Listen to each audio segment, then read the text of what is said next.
Well, thank you very much. Good afternoon to everyone. I would like to thank the invitation of Governor Julio Velarde and Mark Uzan. It's been a pleasure being here. Let me just, for the purposes of stating the right thing, I never said that I will become finance minister again. It was the good wishes of Julio Velarde, who wished on me to become the next finance minister, to which I reciprocated and asked my best wishes for him to remain as central bank president. So that is the truth of that statement. Let me start with this. China's economic transmission. I'm going to talk about China, Latin America, and particularly with the fiscal theme. We know this. We know this deceleration. Of course, China's growth was 10%, almost 9.8% per year for 30 years. It means China's economy today is roughly 24 times what it was in 78. Then we're seeing this sort of downward trend, and if you take the projections, the base case here is that we won't have a hard landing. Of course, there is a risk of a hard landing, but the base case is that we'll have a relatively smooth deceleration to levels of around 6% and maybe a little slower than that. But still, we can live with that. This has had an effect on Latin America. Certainly. We are a region heavily exposed to commodities, and China is very important in commodity markets. But then, let me just say that, there are very big differences in Latin America. That's part of what I'm going to say. There are a number of stories which are very interesting in China now. Let me spot a few of them. It's not only just a deceleration in China. It's the fact that, the tertiary sector services are growing more than primary industry, and primary industry is growing less than secondary industries. This is together with a rebalancing of the economy towards consumption and away from investment, and it's as it should be. This is probably, and I'm going to say for parts of our economies, probably not good news. So you have to take China and take not just the deceleration, but the rebalancing of the economy. So how are we doing? Not only with lower growth, but with a growth that is more concentrated on consumption. Well, Peru and Chile, to me, the most similar economies in Latin America, in terms of the economic structure. Both Peru and Chile have an important mining sector, but also a very significant agricultural base and foodstuff base. The fact that China is moving away from investment and into consumption is a good news for all the producers of foodstuffs, in the world. Increasing purchasing power of the Chinese consuming more and less investment, which is probably not a great news for mining. All the mining metals, will have a correction. So depending on where you are, it will affect you more. It is actually amazing to see China's share in commodity markets. If you are in iron ore, it's almost 60%. If you're in aluminum, it's 50%. In nickel, it's 50%. In steel, it's 45%. In copper, it's about over 40%. If you're in oil, then it's less. If you're in coffee, well, Chinese don't drink much coffee, so you are, you are in the very bottom of this. But if you're in soy, and I say soy because soy is important for some of our countries in Latin America. Soy is important for Argentina, particularly important for Argentina, very important for Paraguay, and important also for Brazil. So depending on where you are, you are exposed in some way or another. We have, of course, the end of the commodity super cycle. Then the question is, if you take the projections, we already saw the peak around 2011, and we are going down. We're not projecting, taking the IMF here out of consideration for Alejandro, but if you take in general, we won't see a slump in commodities. In fact, there was for a while, will we see a commodity slump? It has already occurred. And probably, we're not seeing a significant deterioration from the current levels. But the super cycle is gone. Well, if you're in oil, are you a net exporter or you're a net importer? This region is very diverse in this sense. If you're Venezuela, you are, over 30% of your net exports of oil is over 30% of GDP. If you're in Ecuador and you're in Colombia, it's still very significant, close to 10% of GDP. If you're in Honduras or in Nicaragua, it's minus 10, meaning that oil imports are, about 10% of your GDP. So most economies in Latin America, I would say even among the large economies, are, it's a good news that oil prices have deteriorated sharply. And then we'll see how different countries are adjusting to this. How are we riding the cycle in Latin America? Very large diversity. Alejandro was mentioning this a moment ago. You see the Pacific Alliance doing much better than the rest of the region, when in my country, in Chile, they say, well, we're doing better than the average of Latin America. I say, well, that's not a very important hurdle, because the average of Latin America is, of course, we are in recession. But this is very different if you're in the Atlantic or you're in the Pacific.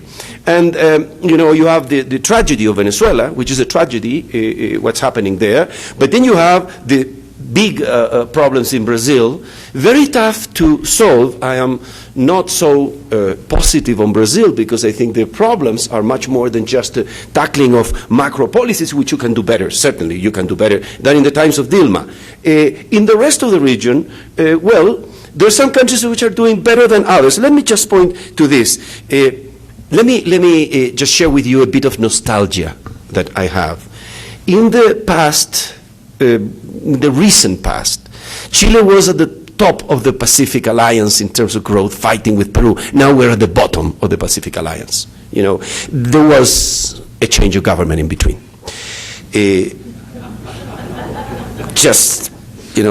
We're among friends here, so it can be. Anyway, how much of the growth slowdown is due to external factors? I mentioned this because this is a very important thing. If you look at, and this is something that happens in every country, when things go well, the economic authorities try to get credit. When things go wrong, it's the external economy. So you blame the world economy. Well, there is a recent analysis, October 2005, IMF World Economic Outlook. And on the whale, there was an exercise made, in terms of a bit of research on what would be the economic deterioration and growth if you're a commodity exporter in general, not an oil exporter. It's 1 percentage point. If you're an energy commodity exporter, 225. So I mentioned this because the situation of, take Colombia and take Chile. It's true that Chile is still growing and so on, but out of the 3 percentage points or more, actually 3.5 points, that Chile has deteriorated in terms of growth.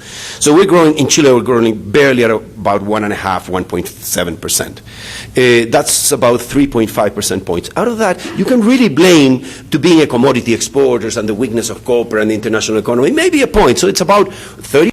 1/3. In the case of Colombia, Colombia's deceleration has been smoother, and they are exporting mainly oil. Oil is their main staple. Over 50% of their exports are oil. So I take a following thing, because this was also one of the charts that Alejandro showed. Chile has been able to, it's not only that we are with copper, which has deteriorated less than oil, but we import in Chile 98% of our oil needs. So we are heavily exposed in the good sense, and we are positively exposed to the negative oil price shock that has happened recently.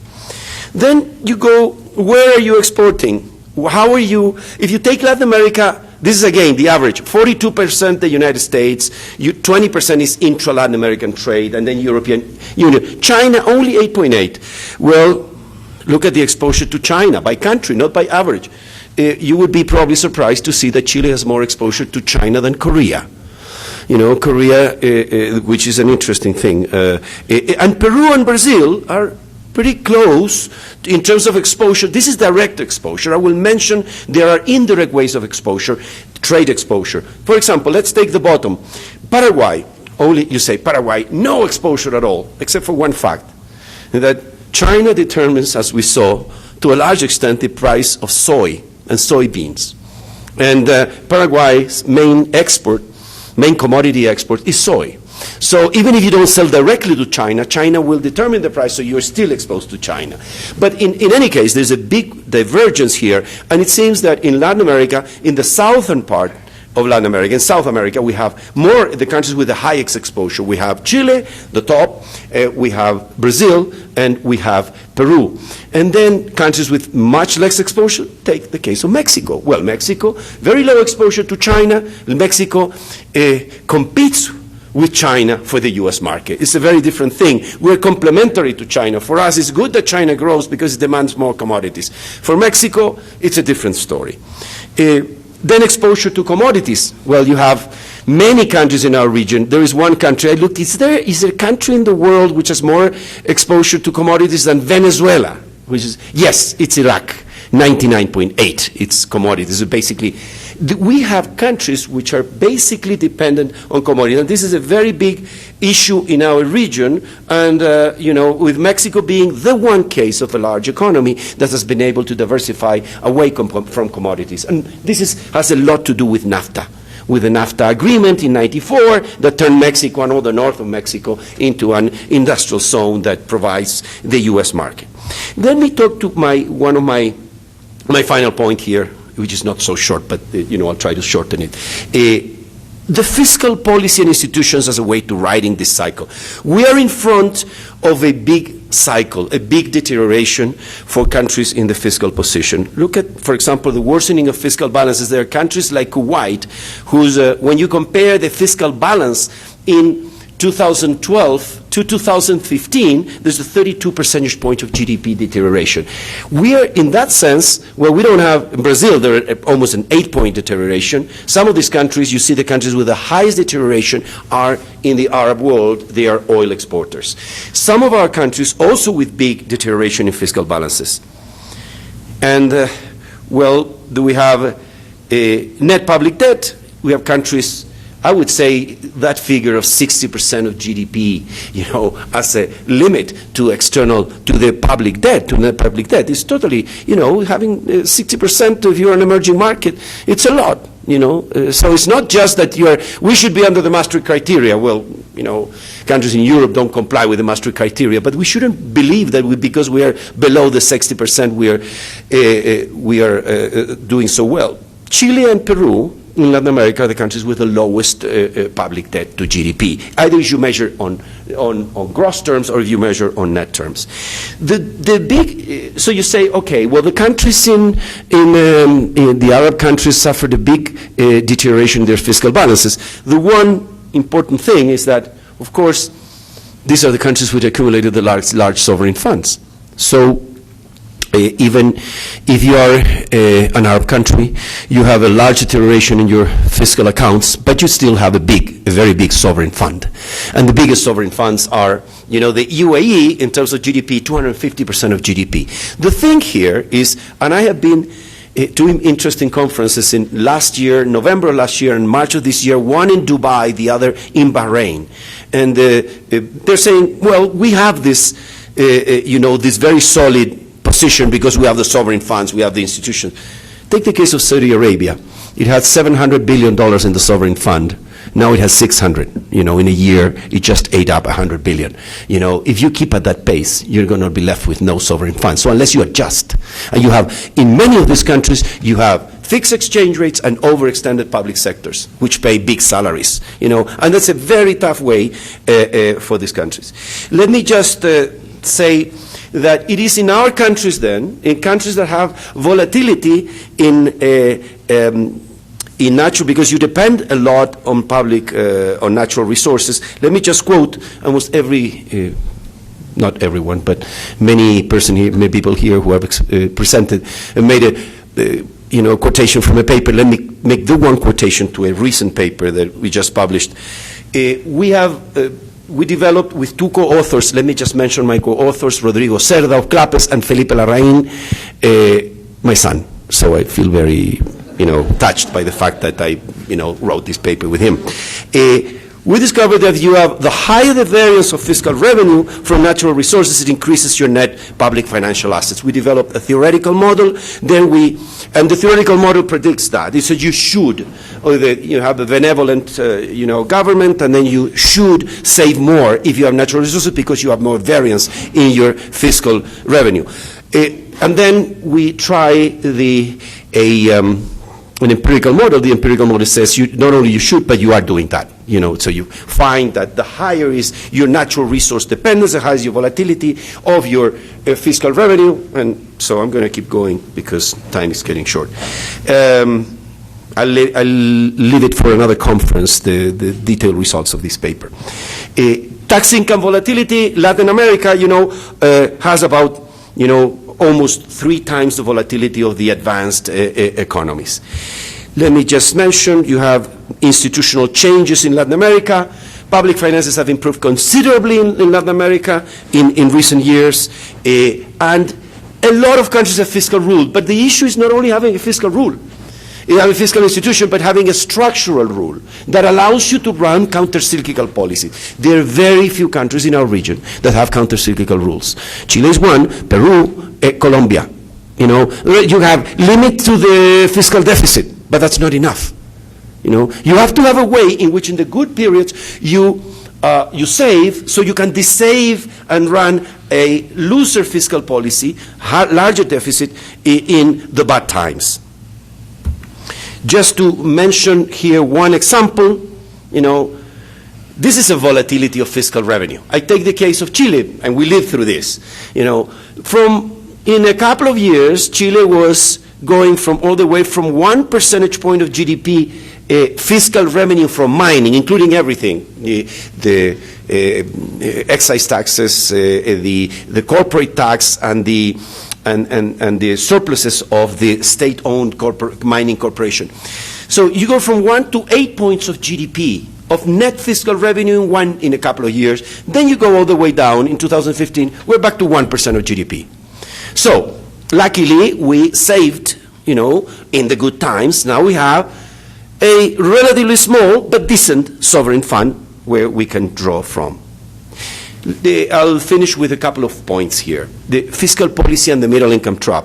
Well, this thing of the middle income trap, this I've taken from The Economist, a recent graph. You take countries, where were you in 1960? Where were you in 2010? So 50 years from now, and you see that very few countries developed. My point that I'd like to make is that natural resource abundance, and particularly the management of fiscal policy, makes you more vulnerable to the middle income trap.